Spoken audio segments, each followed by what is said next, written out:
ज़मीन खैबर को ये मालूम होना चाहिए कि मेरी माँ ने मेरा नाम हैदर रखा है, यानी हमला करता हुआ शेर, वो शेर जो सबको चीर दे।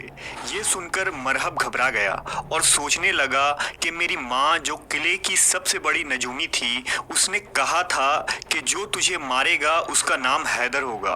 तू किसी से भी लड़ना, किसी से भी जंग करना, लेकिन हैदर नाम के शख्स से न लड़ना। इस वीडियो में हम इस्लाम के इस अजीम सिपाही और बहादुर के मुतालिक जानेंगे जिनका नाम सुनकर ही हर मुसलमान के खून में रवानी आ जाती है, जिन्हें तारीख़ इस्लाम हैदर कर्रार शेर खुदा इमाम अली इब्न अबी तालिब के नाम से जानती है। आपने किला खैबर कैसे फतह किया और इस जंग में आपने किस दिलेरी और जवामर्दी का मुजाहिरा किया, इस वीडियो में हम तफसील से जानेंगे। खैबर मदीना के करीब एक बड़ी आबादी वाला शहर था जहां यहूदियों ने कई मजबूत किले बना रखे थे। ये नहायत ही जरखेज इलाका था। अरब की सरजमीन में ये इलाका यहूदियों का सबसे बड़ा मरकज था। खैबर के यहूदी नहायत ही बदअहद फरेबकार थे, जो अक्सर अहले इस्लाम को नुकसान पहुंचाते और मुसलमानों को तबाह व बर्बाद करने की साजिशें किया करते थे। ये लोग मुसलमानों के तिजारती काफिलों को खैबर के इलाके से गुजरने की इजाज़त नहीं देते थे ताकि मुसलमानों का माली नुकसान हो। नेज़ जंगों में भी इन लोगों ने मुशरिकीन के साथ मिलकर मुसलमानों पर लश्कर कशी की थी। लिहाजा बहुक्म इलाही सहाबा का एक लश्कर मदीना मुनव्वरा से जुल्हिज्जा 4 हिजरी को रवाना हुआ। इस फौज के सिपा सालार खुद सरकार दो आलम मोहम्मद सल्लल्लाहु अलैहि वसल्लम थे। इस्लामी लश्कर की तादाद 1600 थी, जिनमें 1400 पैदल और 200 घुड़सवार थे। जब सहाबा का ये लश्कर मदीना मुनव्वरा से रवाना हुआ तो वहाँ मौजूद रईसुल मुनाफिकीन अब्दुल्ला इब्न उबई ने खैबर के यहूदियों को फौरन इत्तला दी कि अब मोहम्मद ने तुम्हारी तरफ रुख किया है, लिहाजा चौकन्ना हो जाओ और देखना, डरना नहीं, क्योंकि तुम्हारी तादाद और तुम्हारा साजो सामान ज़्यादा है और मोहम्मद और उसके साथी बहुत थोड़े हैं। लिहाजा खबर मिलते ही खैबर वालों ने इस नाबराबर जंग के लिए तैयारियां शुरू कर दी। जब इस्लामी लश्कर खैबर के करीब पहुंचा कि शहर नजर आने लगा तो आप सल्लल्लाहु अलैहि वसल्लम ने एक मकाम पर ठहर कर अल्लाह से दुआ की और फिर एक छोटा सा लश्कर हमले के लिए रवाना किया, जिसके सिपा सालार हजरत अबू बकर को बनाया।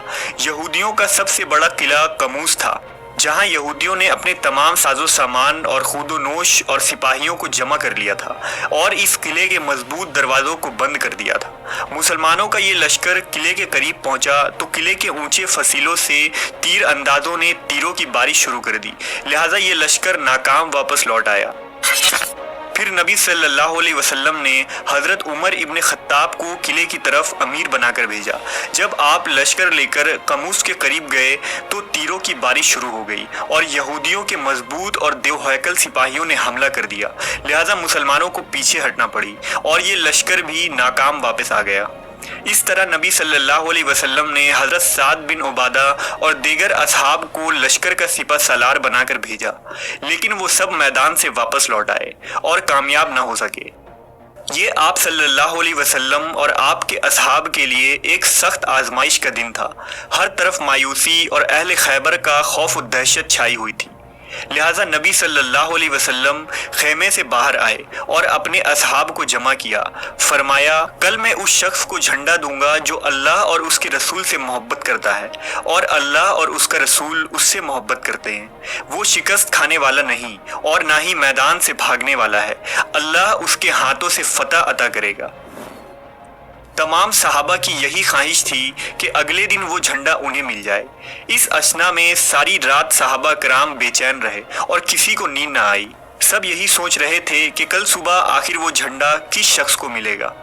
हज़रत उमर बयान करते हैं कि मैंने ज़िंदगी में कभी किसी चीज़ की ख्वाहिश नहीं की सिवाय इसके कि उस दिन वो झंडा मुझे मिल जाता।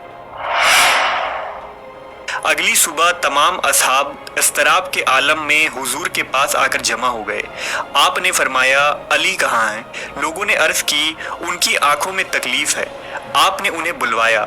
जब शेर खुदा हज़रत अली तशरीफ़ लाए तो आपने उनकी आंखों में अपना लाब दहन लगाया और दुआ फरमाई। उसी वक्त आपकी आंखें ठीक हो गई। रिवायतों में आता है कि हज़रत अली फरमाया करते थे कि उस दिन के बाद से मुझे कभी भी आंखों में कोई तकलीफ़ ना हुई। نبی صلی اللہ علیہ وسلم نے اپنا پرچم حضرت علی کے ہاتھوں میں دیا اور انہیں ہدایت فرمائی کہ پہلے دشمنوں کو اسلام کی دعوت دینا اور انہیں اللہ کے حقوق سے آگاہ کرنا۔ اگر تمہاری تبلیغ کی وجہ سے کوئی ایک آدمی بھی راہ راست پر آ جائے تو یہ تمہارے لیے ایک سرخ اونٹ صدقہ کرنے سے بہتر ہے۔ شیر خدا حضرت علی لشکر لے کر روانہ ہوئے اور قلعے کے قریب پہنچ کر اپنا جھنڈا نصب کر دیا۔ آپ نے حضور کے حکم کے مطابق یہودیوں کو اسلام کی دعوت دی، لیکن انہوں نے انکار کر دیا اور اس دعوت کا جواب اینٹ پتھر اور تیروں سے دیا۔ اس دوران اس قلعے کا سردار، جس کا نام مرہب پہلوان تھا، قلعے سے باہر آیا، جو ایک دیو ہیکل اور جنگجو شخص تھا۔ عرب مرہب کو 100 سپاہیوں کے برابر قرار دیتے تھے۔ یہودیوں کا یہ سپہ سالار آگے بڑھا اور یہ شعر پڑھا: خیبر خوب جانتا ہے کہ میں مرہب ہوں، اسلحہ پوش ہوں، بہادر ہوں اور تجربہ کار ہوں۔ حضرت علی علیہ السلام نے اس کے جواب میں رجس پڑھا اور یہ شعر پڑھتے ہوئے آگے بڑھے: میں وہ ہوں کہ میری ماں نے میرا نام حیدر یعنی شیر رکھا ہے، میں کچھار کے شیر کی طرح ہیبت ناک ہوں۔ مرہب نے بڑے غضبناک انداز کے ساتھ آگے بڑھ کر حضرت علی پر اپنی تلوار سے وار کیا، مگر آپ نے ایسا داؤ بدلا کہ مرہب کا وار خالی گیا۔ پھر آپ نے بڑھ کر اس کے سر پر اس زور کی تلوار ماری کہ ایک ہی ضرب میں ذوالفقار حیدری سر کو کاٹتی ہوئی دانتوں تک اتر آئی اور تلوار کی مار کی آواز فوج تک پہنچا۔ مرہب زمین پر گر کر ڈھیر ہو چکا تھا۔ مرہب کی لاش کو زمین پر تڑپتے ہوئے دیکھ کر یہودیوں کا یہ فوج حضرت علی پر ٹوٹ پڑا، لیکن ذوالفقار حیدری بجلی کی طرح چمک چمک کر گرتی تھی، جس سے صفوں کی صفیں الٹ گئیں اور یہودیوں کا یہ مایا ناز بہادر مرہب، حارث، اسیر، عامر وغیرہ کٹ کر ڈھیر ہو گئے۔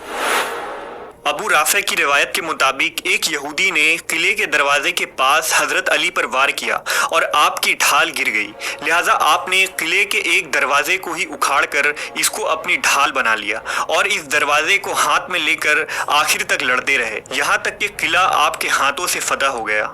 قلعہ قموس کا یہ دروازہ اتنا مضبوط اور بھاری تھا کہ جنگ کے خاتمے کے بعد 70 لوگوں نے مل کر اس دروازے کو اٹھایا۔